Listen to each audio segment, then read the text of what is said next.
بسم الله الرحمن الرحيم الحمد لله رب العالمين والصلاة والسلام على نبينا محمد وعلى آله وصحبه أجمعين. On va commencer aujourd'hui la méditation de Sourate Al-Waqi'a. Donc Sourate Al-Waqi'a, c'est la sourate numéro 56 dans le classement du Mus'haf. Et c'est la 46e dans l'ordre de la révélation. Allah subhanahu wa ta'ala a révélé cette sourate après sourate Taha et avant sourate Shu'ara. C'est une sourate qui est mécoise, c'est-à-dire qu'elle a été révélée avant l'Hijr, avant que les musulmans ont immigré à Médine. Il y a certains hadiths qui ont été rapportés autour de cette sourate. Notamment, on a un hadith de Jabir ibn Samura qui dit كان النبي صلى الله عليه وسلم يصلي نحوا من صلاتكم. Le prophète عليه الصلاة والسلام a complété une prière qui ressemble à celle que vous faites. Donc il parle aux tabi'in. ولكنه كان يخفف الصلاة, mais il abrégeait la prière. كان يقرأ في الفجر بالواقعة ونحوها من السور. Il récitait pendant la prière de l'Fajr Surat al-Waqi'a, ou celles qui ont la même taille que al-Waqi'a, à peu près la même taille que al-Waqi'a. Également, on a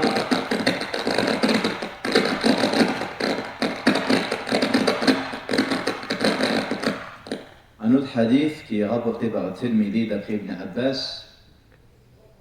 Ibn Abbas, qu'est-ce qu'il nous dit? Il nous dit qu'un jour Abu Bakr al-Siddiq s'adresse au prophète sallallahu alayhi wa sallam par ces termes. Il lui a dit: Ya Rasulallah, qad shibta.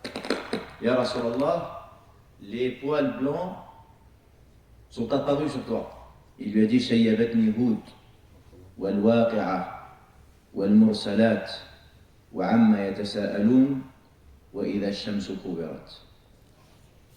Les sourates Hud, et le waqi'a, et le mursalat, et le naba, amma yatasa'aloun, idha ash-shamsu kuwirat m'ont donné les cheveux blancs.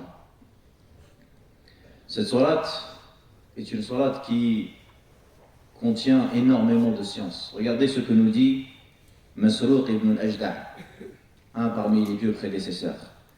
Il dit: Man arada an ya'lama naba al-awwalin wa naba al-akhirin. Celui qui veut connaître le récit des premiers, le récit des derniers. Wa naba'a ahli al-jannah wa naba'a ahli an-nar. Et le récit des habitants du paradis et le récit des habitants de l'enfer. Et le récit de la dunya et le récit de l'au-delà, qu'il récite Surat al-Waqi'a. Les savants, ils ont dit Surat al-Waqi'a a fait partie parmi les sourates qui parlent le plus du paradis et de l'enfer. En effet, les trois sourates qui mentionnent le plus le paradis et l'enfer sont Ar-Rahman, Al-Waqi'a et Al-Insan. Et vous avez remarqué, toutes ces sourates-là, elles sont dans le Mufassal, dans la dernière partie du Coran. Ce que les musulmans ont reçu dès les premières années. C'est pourquoi parmi les remarques intéressantes de Rachid Mash dans sa traduction du Coran, il dit: je recommande le novice, quand il veut lire le Coran, qu'il commence plutôt par Surat al-Nas que Surat al-Baqarah. Il dit d'abord parce que ce sont les premières sourates qui ont été révélées aux musulmans, et en plus elles sont plus accessibles pour un débutant, plutôt que de commencer par Surat al-Baqarah, où un débutant, il ne va pas comprendre intégralement les enseignements qu'il a dans cette sourate, car il n'a pas le niveau. Et vous savez que dans notre apprentissage, il est demandé de faire preuve de priorité et de commencer par les sciences simples avant d'aller vers les sciences complexes. Donc, Inch'Allah, on va essayer, bidnillah, mes frères et mes sœurs, essayer de méditer et de tirer les beaux enseignements de cette sourate. Et je recommande à ceux et celles qui ils ont un peu de temps de la mémoriser et d'avancer avec nous en même temps tout en mémorisant les versets et en les conservant dans leur mémoire. Ainsi, ils sortiront de ce mois de Ramadan avec une sourate en plus dans leur cœur. Allah subhanahu wa ta'ala dit إِذَا وَقَعَتِ الْوَاقِعَةُ, lorsque l'événement inéluctable se produira. D'autres ont traduit al-waqi'a comme étant l'échéante ou l'arrivante lorsqu'elle viendra.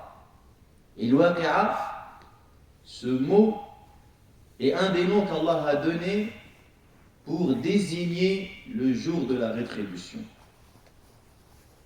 Nombreux sont les qualificatifs que Allah Azza wa Jalla a donnés pour désigner ce jour. Allah Azza wa Jalla l'a nommé As-Sakha, le cri assourdissant. Allah Azza wa Jalla l'a nommé At-Tamma, At-Tammatul Kubra, le cataclysme majeur. Allah il l'a nommé Al-Qari'a, le fracas. Et on a ce nom Al-Waqi'a, l'arrivante, l'événement inéluctable. Et tous ces noms pour celui qui a un cœur qui est vivant suscitent la crainte et la peur lorsqu'il entend cette description et ce jour immense, ce jour énorme où le prophète alayhi sallam nous dit Sayaghdibu Rabbuna ghadaban lam yaghdabhu qatt. Notre Seigneur sera en colère comme jamais il ne l'a été, comme jamais il ne le sera. إذا وقعت الواقعة ليس لوقعتها كاذبة. Allah il nous dit que sa venue, elle ne sera niée par aucune âme trompeuse. Tout le monde va constater sa réalité. Mais la foi ce jour-là n'aura aucune utilité. Allah, quand il parle des négateurs, il dit Asmi' bihim wa absir yawma ya'tunana. Yani ma asma'ahum wa ma absarahum idh ya'tunana yawma al-qiyamah. Et qu'ils seront à l'écoute et qu'ils seront éclairés, qu'ils verront les choses clairement le jour où ils seront devant nous. Mais la foi ce jour-là ne sera d'aucune utilité. ليس لوقعتها كاذبة خافضة رافعة. Il abaissera les uns tout en élevant les autres. خافضة ورافعة. Elle abaissera des gens au plus bas degré de l'enfer, même s'ils étaient dans ce monde parmi les respectés, parmi les plus grands, parmi l'élite.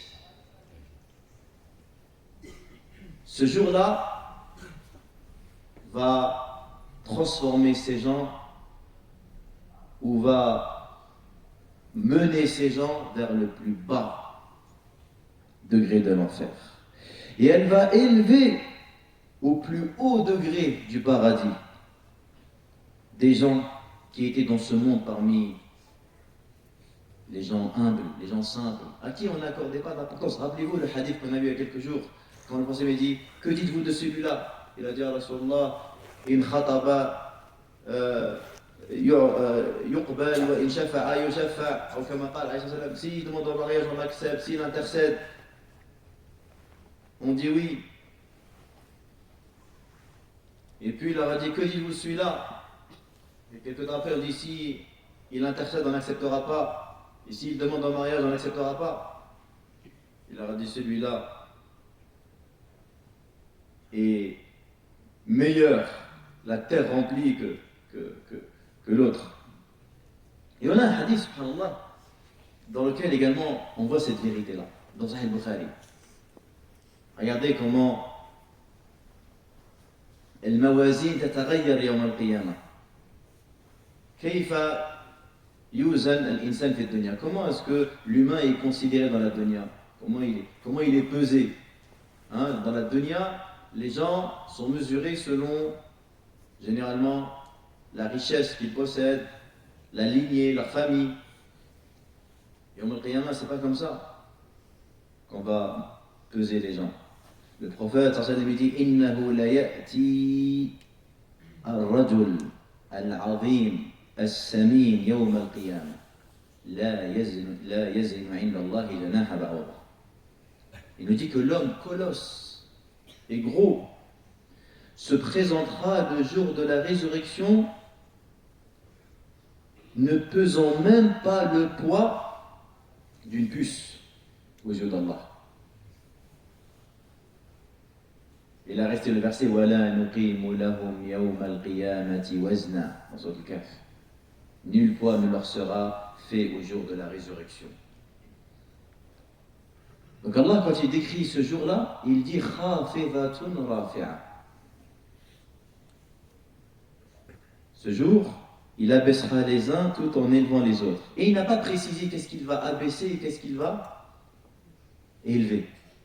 C'est pourquoi les ulama, ils ont dit ça englobe beaucoup de choses. Elle va élever des personnes et elle va en rabaisser d'autres. Tout comme également des actions seront élevées et des actions seront rabaissées.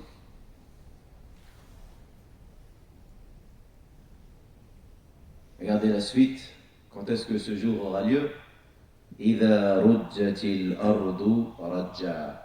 Le verbe rajja en arabe, ça veut dire الحركة الشديدة, le mouvement violent. C'est pour désigner les tremblements de terre. إِذَا رُجَّتِ الْأَرْضُ رَجَّا. Lorsque la terre sera violemment secouée.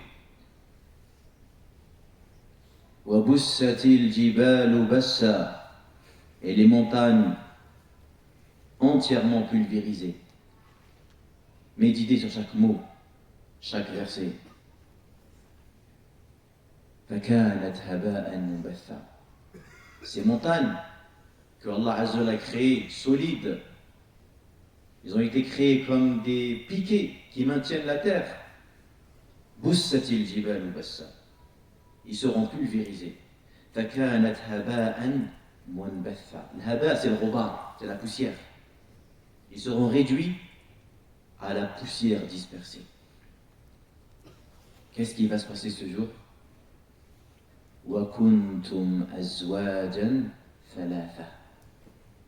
Vous formez alors 3 groupes. Vous serez répartis, Allah il nous dit, en 3 catégories. Souvent dans le Coran, la plupart du temps, quand Allah Azza wa Jal nous mentionne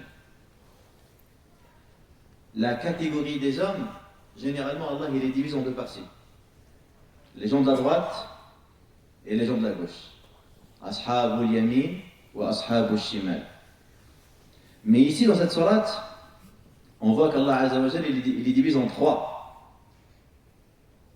catégories. Et les gens de la droite, il va leur donner 2 catégories.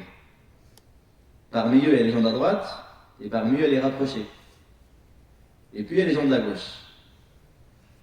Et on a aussi une autre division qu'on a vue hier dans Surat Al-Fatir.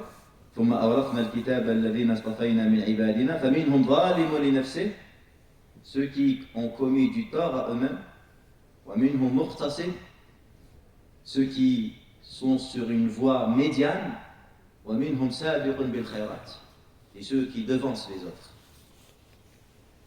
C'est dans Surat Al-Fatir. Là, dans Al-Waqi'a, regardez, Allah Azza wa Jal, il va citer 3 catégories. Les 2 catégories, c'est les gens de la droite, les gens du salut. Et d'ailleurs, la salat, elle commence par les 3 catégories et elle finit également par les 3 catégories. Allah, à la fin de la salat, il va parler d'eux de leur situation avant la mort. فأما إن كان من أصحاب اليمين فسلام لك من أصحاب اليمين وأما إن كان من المقربين فروح وريحان وجنة نعيم. Ça c'est la correspondance entre le début de la salat et la fin de la salat. Et aussi, c'est quoi la correspondance entre l'waqi'a et la salat qui la précède? Al-Rahman. Allah il dit, Allah Azza wa Jalla dans Surat Al-Rahman, il dit, il dit dans le verset, Allah Azza wa Jalla il nous informe, il dit, وَمِن دُونِهِمَا جَنَّتَانِ. Donc il nous parle de 2 degrés du paradis, mais il n'a pas décrit. Et là, dans le Waqi'a, il est décrit. Il va décrire ces 2 catégories-là, qui seront dans le Jannah. Il y aura, comme on va le voir, les rapprochés, les bien-aimés du Seigneur, ceux qui auront le sommet du paradis.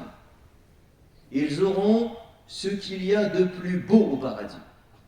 Et il y a les gens à droite, qui auront également le paradis, mais ils seront à un niveau inférieur aux rapprochés. فأصحاب الميمنة ما أصحاب الميمنة.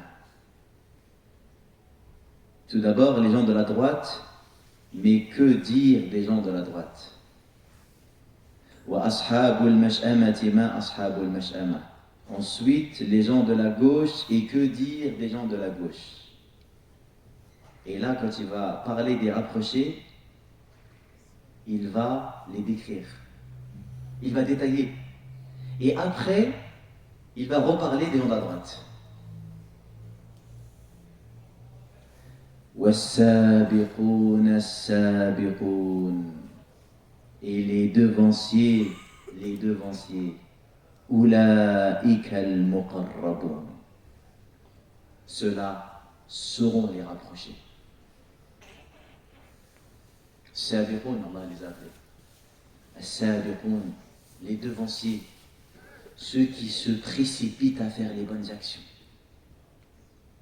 Ceux qui ont mis en pratique les versets comme وَسَارِعُوا إِلَى مَغْفِرَةٍ مِّن رَبِّكُمْ وَجَنَّةٍ عَرْضُهَا السَّمَاوَاتُ وَالْأَرْضُ أُعِدَّتْ لِلْمُتَّقِينَ. سابقوا إلى مغفرة من ربكم وجنة عرضها كعرض السماء والأرض أعدت للذين آمنوا بالله ورسله. المسارعة والمسابقة. C'était des gens qui se précipitaient à faire les bonnes actions. Des gens qui étaient dynamiques, qui couraient, qui se pressaient à se repentir.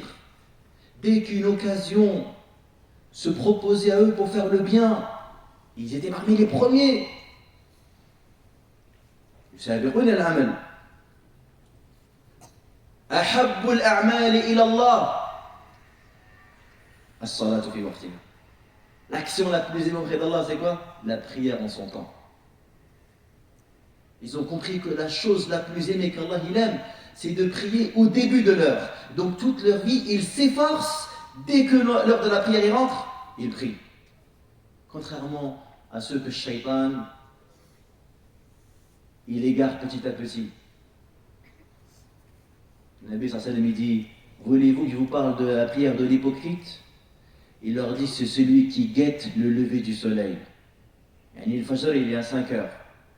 ويقول لك مازال شروق le soleil se lève à 6h30, il guette, il attend au dernier moment vers Subh. Et quand le soleil il est sur le point de se lever, il se lève et il fait 2 rak'at rapides, la yadhkurullah illa qalila, et il n'évoque Allah que peu. Généralement les gens comme ça, il fait ça 1 semaine, 2 semaines, 1 mois, 2 mois, après il finit par quoi? Par abandonner la prière à l'heure. Il prie quand il se réveille. D'ailleurs, tu as des gens, ils font subh à l'heure seulement pendant Ramadan. Pourquoi? Parce qu'il se réveille pour remplir son ventre. Parce qu'il a besoin de manger. Et bien, comme il est réveillé, ben, autant faire subh à l'heure. Sinon, le reste de l'année, jamais fait subh à l'heure. Ah si, excusez-moi, en hiver, quand il se lève pour aller bosser ou aller à l'école, ben, étant donné que subh est à 7h du matin, ben, autant le faire à l'heure, comme les gens pieux. Tiens, pourquoi pas? Mais autre que ça, il ne sait pas ce quoi se lever pour le Fajr. Et là, on ne parle pas d'une sunna, d'un acte facultatif. On parle d'une obligation. On parle d'un pilier de l'islam. Tu vois? Allah Azza wa Jal, quand il parle, quand il menace dans Surat Al-Ma'un, فَوَيْلٌ لِلْمُصَلِّينَ الَّذِينَ هُمْ عَنْ صَلَاتِهِمْ سَاهُونَ. Dans le tafsir, ils ont dit que c'est des gens qui prient mais qui laissent au dernier moment. Ceux-là, ils ont été menacés. Que dire de celui qui ne prie pas du tout? Sabiqun, sabiqun. Quand on dit sabiqun, c'est un mot. Mais si on commence à rentrer dans le pragmatique, tu vois, si on commence à énumérer des exemples concrets et réels, là on a parlé de la prière, mais on pourrait citer des centaines, des milliers d'exemples qui montrent la différence entre les gens endormis, ceux qui sont touchés d'une tiédeur, de l'inaction, et ceux, subhanallah, qui sont animés de de bonne volonté. Yusari'un wa yusabiqun ila fi'l al-khayr. Regardez ce qu'Allah leur réserve. Fi jannatin na'im. Ils seront dans les jardins des délices. Thullatun min al-awwalina wa thullatun min al-awwalina wa qalilun min al-akhirin. Allah il nous dit thullatun min al-awwalin, ça veut dire une multitude parmi les premiers. Wa qalilun min al-akhirin. Et un petit nombre parmi les derniers. Les savants de tafsir, ils ont eu deux avis. Qui sont les premiers, qui sont les derniers? La plupart des exégètes ils disent que les premiers, c'est les croyants qui étaient là avant nous. Ceux qui ont suivi Moussa, alayhi salam, Ibrahim, alayhi salam, Salih, alayhi salam, Isa, alayhi salam. C'est eux les premiers. Et les derniers, donc c'est ceux qui sont issus de la communauté de Muhammad sallallahu alayhi wa sallam. Ça c'est un avis. D'autres savants disent que les premiers c'est les Sahaba. Thullatun min al-awwalin, ceux qui ont accompagné le prophète sallallahu alayhi wa sallam. Wa qalilun min al-akhirin, c'est ceux qui sont venus après, les tabi'in jusqu'à la fin des temps. Et ça, c'est l'avis de Hassan al-Basri de Ibn Sirin, et c'est l'avis qu'a choisi Ibn Kathir. Que ce verset il parle seulement de la communauté de Muhammad sallallahu alayhi wa sallam. Que les premiers, c'est les Sahaba, l'akhirin, c'est ceux qui sont venus après. Regardez la récompense que Allah nous décrit. Ala sururin mawduna. Ils seront sur des lits somptueux. Ils vont se reposer sur des lits mawduna. Vous savez le lit. Nous, on connaît le sarir alladhi yusna' min al-khashab. On connaît le lit qui est fabriqué avec du bois. Ou sarir alladhi yusna' min hadid. On connaît le lit qui est fabriqué en fer. Mais là, ce lit-là, mawduna, il est fait d'or. Ils reposeront sur des couches d'or tressées, du fil d'or. Voilà la qualité de leur lit. Muttaki'ina 'alayha mutaqabilin.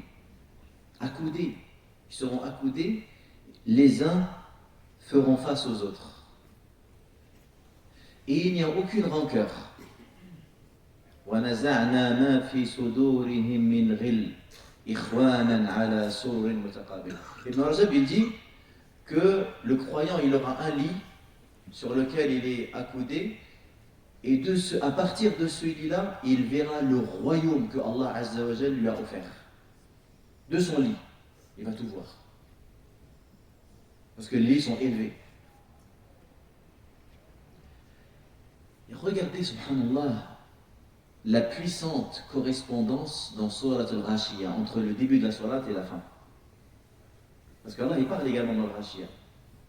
هل أتاك حديث الغاشية وجوه يومئذ خاشعة عاملة ناصبة تصلى نارا حامية تسقى من عين آنية ليس لهم طعام إلا من ضريع لا يسمن ولا يغني من جوع.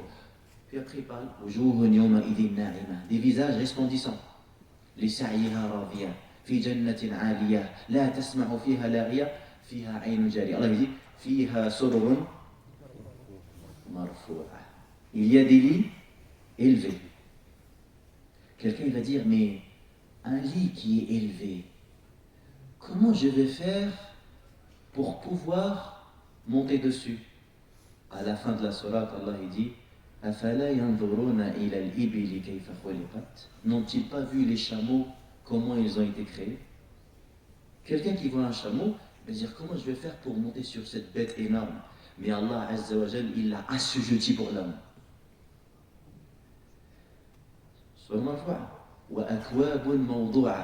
Et des coupes qui seront posées. Peut-être une personne va dire mais des coupes posées sur un lit qui est surélevé? Certainement ces coupes elles vont tomber.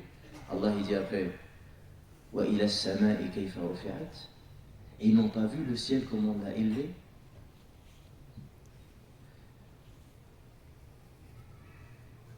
Sur le Mawdu'a, Allah a dit wa namariqu musfufa, des coussins alignés. Et à la fin après il dit wa ila al-jibali kayfa nusibat. N'ont-ils pas vu les montagnes comment ils ont été fixés? Wa zarabiyyu mabthutha, en haut, et des tapis étalés. Et en bas, à la fin de la sourate wa ila al-ardi kayfa sutihat. شوفوا المناسبة فذكر إنما أنت مذكر. Le Allah il a dit على سرر موضونة. Allahu Akbar. Ils reposeront sur des couches d'or tressées. Dans Surat Ar-Rahman, Allah quand il décrit ces lits-là, il décrit leur intérieur et non pas l'extérieur. Il dit متكئين على فرش بطائنها من استبرق. Il dit l'intérieur de ces lits, il est fait de perles. L'intérieur. Généralement, sur Terre, nous, on accorde de l'importance à l'extérieur du lit. Mais ça, c'est une forme d'éloquence. Ça veut dire que si l'intérieur, il est fait de istabraq, imagine-toi de l'extérieur. C'est comme quand Allah il nous dit que la largeur du paradis est plus vaste que les cieux et la terre. Pour nous dire, imagine-toi de la longueur alors. متكئين عليها متقابلين يطوف عليهم ولدان مخلدون. Parmi eux circuleront des serviteurs d'une éternelle jeunesse, des petits garçons qui circuleront, et leur mission c'est quoi? C'est de servir les habitants du paradis. Portant des coupes et des aiguillères remplies de vin puisé à une source vive. Les savants ils ont beaucoup parlé de ces wildan mukhalladoun, de ces serviteurs d'une éternelle jeunesse. Selon l'imam al-Bukhari, il considère que ces servants-là, c'est les enfants des mouchriquines qui sont morts. Les enfants des mouchriquines qui sont morts avant la puberté, ils seront yawm al-qiyamah wildan mukhalladoun. Ça c'est l'avis de Bukhari. Il y a d'autres avis sur cette question-là. Donc ces garçons-là, parce que les habitants du paradis aussi ils sont jeunes. Dans le hadith il est dit qu'ils ont tous 33 ans. L'âge auquel Allah subhanahu wa ta'ala a élevé le prophète Isa alayhi salatu wassalam. Isa lamma rufi'a, lorsque Allah il a élevé Isa ibn Maryam, il avait 33 ans. Et les habitants du paradis auront 33 ans. L'âge de la jeunesse. Pour qu'ils savourent pleinement les jouissances et les plaisirs que Allah Azza wa Jalla leur a préparés. Yatoufu alayhim wildan mukhalladun. Parmi eux circuleront des serviteurs d'une éternelle jeunesse, des akwab, portant des coupes, et des aiguillères remplies d'un vin puisé à une source vive, qui ne provoquera ni maux de tête ni ivresse. Et vous savez, ce vin que vont boire les rapprochés, c'est pas le même que vont boire les gens de la droite. Allez voir dans Surat al-Mutaffifin. Inna al-abrara lafi na'im. Ala al-ara'iki yanzurun. Ta'rifu fi wujuhihim nadrata an-na'im. Yusqawna min rahiqin makhtoum. Ils seront abreuvés d'un nectar cacheté. Yusqawna min rahiqin makhtoum. Khitamuhu misk. وفي ذلك فليتنافس ومزاجه يعني il est mélangé من تسنيم عينا, il provient d'une source يشرب بها المقربون, il provient d'une source dans laquelle les rapprochés se servent. C'est-à-dire que les rapprochés, ils ont accès à la source même. Les gens de la droite, ils l'auront mélangé avec du tasnim. Et également, lisez également aux autres insan. Allah également parle Aynan fiha tusamma salsabila. Vous avez vu? Wa likullin darajat mimma amilu. Et chacun aura le degré en fonction de ses œuvres, de son agissement. Celui qui boira directement de la source, et l'autre il va l'avoir mélangé. Celui qui va voir le visage d'Allah 2 fois par jour, celui qui va le voir 1 fois par semaine. Celui qui aura 2 oreilles, celui qui en aura 70. Celui qui aura quelques châteaux, celui qui aura des milliers de châteaux. Celui qui aura quelques arbres. C'est pour ça que Ibn al-Jawzi, il a fait un commentaire très beau lorsqu'il a mentionné le hadith Man qala subhanallah wa bihamdihi ghurisat lahu nakhlatun fil jannah. Celui qui dit Allah bihamdi, Allah lui plante un palmier au paradis. Ibn al-Jawzi, il fait le commentaire suivant, il dit La tanzur kam min nakhlatin gharasta, walakin unzur kam min nakhlatin fatatka. Il ne regarde pas combien d'arbres tu as planté, mais regarde plutôt combien d'arbres tu as manqué. La yusaddaouna anha wa la yunzifun. Ce vin, c'est pas comme le vin de la dunya. Ceux qui boivent le vin de la dunya, ils ont des maux de tête. Ils sont ivres, ils font n'importe quoi. Ils prennent l'autoroute à contresens. Il met la vie des gens en danger. Il insulte sa mère, il peut insulter ses enfants, frapper sa femme. Il est ivre. Il raconte n'importe quoi. Même pas capable de marcher, même pas capable de parler correctement. Il met sa vie, la vie des autres en danger. C'est pour ça qu'Allah il l'a interdit. C'est impur. Au l'humain, tu vaux mieux que ça. Il y a d'autres manières d'oublier ses problèmes. Il y a d'autres manières de se soulager. Il ne faut pas choisir la solution des lâches et des ignorants. Il faut opter pour les solutions des courageux, des croyants, de ceux qui savent qu'ils ont un Dieu, qui ne les abandonne jamais, qui les soutient, qui les guide, qui apaise la souffrance. Et ils ont confiance en lui. Ils se soignent qu'avec du halal. Ils ne vont pas se soigner avec du haram.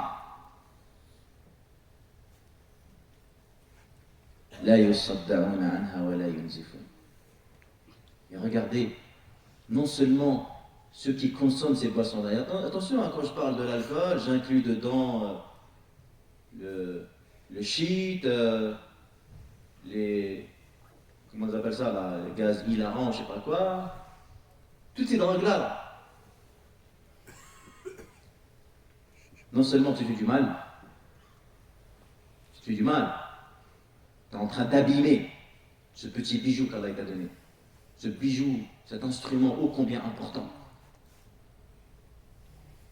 Tu es en train de commettre des péchés qui te nuiront dans la vie d'ici bas et dans l'au-delà.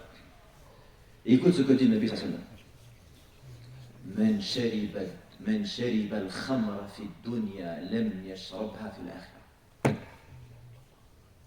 Celui qui boit le vin de cette vie d'ici-bas, il sera privé du vin de la vie de l'au-delà. Adib. Comment tu peux faire un choix comme celui-ci? Comment tu peux choisir l'éphémère? Regarde, hein, non seulement il est éphémère, mais en plus il est mauvais. C'est-à-dire, même si on aurait dit que le vin de cette dunya, tu vois, il n'y a aucun défaut dedans. L'aqil, l'intelligent, il choisit le khamar de l'akhira, il est éphémère. Regarde, toi, quelqu'un te dit, écoute, je te donne une Porsche Cayenne. Hein? Elle va rouler 2 semaines, elle va s'arrêter. Et je te donne une Clio 2 là, Clio 2, Clio 3. Tu n'auras aucun problème. Et je suis sûr, déjà ils vont choisir la Porsche Cayenne. Je suis sûr, il y a des gens, tellement leur cerveau il est voilé, ils vont dire, bah, moi je profite 2 semaines de ça. On verra ce qui va se passer. Ouais, parce que les mecs, ils sont que dans l'instantané. Ils sont que dans le plaisir immédiat. Ils réfléchissent pas sur ce qu'il y a après. Mais tu le vois dans leurs histoires de tous les jours. Tu le vois dans leurs choix de tous les jours. Ils veulent juste le plaisir instantané. Après, on verra. Je ne veux pas y penser. Laisse-moi profiter de ce moment magique. من شرب الخمر في الدنيا لم يشربها في الآخرة. Bien évidemment, celui qui a bu le khamr et qui s'est repenti, man at-ta'ibu min adh-dhanb kaman la dhanba lahu. Parce que Balek, il va dire, ouais, mais moi j'ai déjà bu, moi, ça veut dire que je n'agerai pas. Non, si tu te repens, c'est comme si tu n'as jamais bu, regarde. C'est comme si tu n'as jamais bu. At-ta'ibu min adh-dhanb kaman la dhanba lahu. Allah, il est pardonneur. إلا من تاب وآمن وعمل عملا صالحا فأولئك يبدل الله سيئاتهم حسنات. Cela, Allah Azza wa Jal, il change leurs péchés en bonnes actions.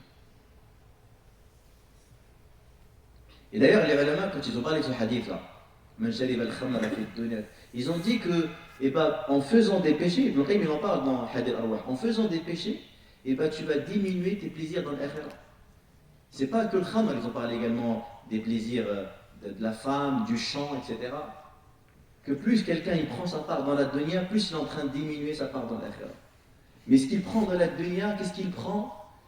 Il prend ce qui est imparfait, ce qui est de courte durée, ce qui n'est pas intense dans la beauté, dans la splendeur. Parce que la seule chose d'équivalent entre les plaisirs de cette dunya et les plaisirs dans l'akhirah, c'est quoi? Les noms, c'est tout. كلما رزقوا منها من ثمرة قالوا هذا الذي رزقنا من قبل وأتوا به متشابها ولهم فيها أزواج مطهرة وهم فيها خالدون. Ibn Abbas dit le seul point commun entre ce qu'il y a dans le Jannah et ce qu'il y a ici, c'est les appellations. Et puis après Allah Azza wa Jal nous décrit وفاكهة مما يتخيرون avec des fruits de leur choix ولحم طير مما يشتهون et la chair des oiseaux qu'ils désireront. La nourriture. Certains même, ils ont pris une faïda, ils ont dit qu'il valait mieux commencer par les fruits que la viande. En prenant ce verset-là, parce que Allah, quand il parle de la nourriture du paradis, il a d'abord commencé par mentionner les fruits avant la viande. Les fruits vont leur ouvrir l'appétit. Et ça veut dire que c'est une faïda tibbiya. Une fois qu'Allah va parler des rapprochés, Allah Azza va parler après de quoi? Des gens de la droite, ashab al-yamin.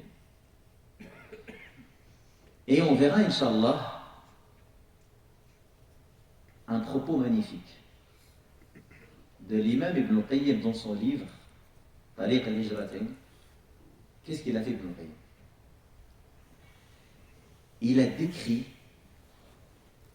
la journée d'un ashab al-yamin, de quelqu'un qui est issu des gens de la droite, et la journée d'un rapproché.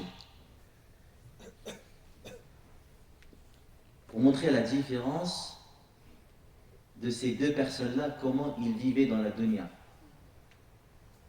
Et il parle également de Zalim Nafsi. Il parle de celui qui a été injuste envers lui-même. Et il parle de celui qui était sur la voie moyenne, et il parle du rapproché. On verra ça sur demain. Sallallahu alayhi wa sallam, yuhibbu yarda. Subhanakallah wa bihamdik. نشهد أن لا إله إلا أنت نستغفرك ونتوب إليك الحمد لله رب العالمين